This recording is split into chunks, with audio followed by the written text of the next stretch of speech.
ছুটি বিচ রিসোর্টের সৌজন্যে ঈদ বাজারের খবর।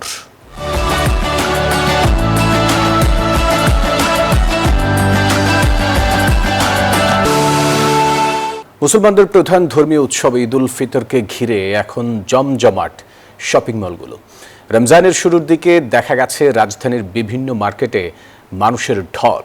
সকাল থেকে কেনাকাটার জন্য নগরীর সব শপিং মলে ভিড় করেছেন ছোট বড় সব বয়সী ক্রেতারা।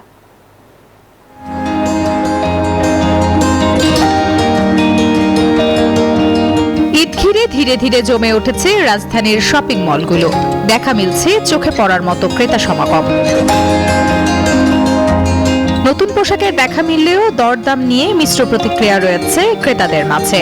স্বাদ ও সাধ্যের মধ্যে জামা জুতা পেতে ঘুরছে দোকানে দোকানে। যেরকম কালেকশন থাকে সেরকমই কালেকশন। দামের কথাও যদি বলতে চাই তাহলে একই রকমই দাম। ভালো, কিন্তু প্রাইস তো বেশি। আমার জন্য আয়ত্তের বাইরে, এখন সবার কথা তো বলতে পারি না। পাকিস্তানি থ্রি পিস গুলো দেখলাম, এবার প্রাইস একটু বেশি। বিক্রেতারা দিচ্ছেন আমদানি জটিলতা ও ডলারের উচ্চ মূল্যের খোড়া অজুহাত। বলছেন বেচাকেনা ভালো নয়, তবে ঈদ এগিয়ে আসলে বেচা বিক্রি বাড়বে বলে আশা দোকানীদের। শুক্রবারের থেকে আর একটু বেচাকেনিটা মোটামুটি একটু ভালো হচ্ছে, তবে শুক্র শনি একটু ভালো বেচাকেনি হয়। তারপরে আপনার রবিবার সোমবার এগুলো একটু যায়। ক্রেতারা যেটা বলতেছে দাম বেশি, এটা আমার মনে হয় না বেশি। শুধু শপিং মলেই নয়, জমজমাট বেচাকেনা চলছে রাজধানীর ফুটপাতগুলোতেও।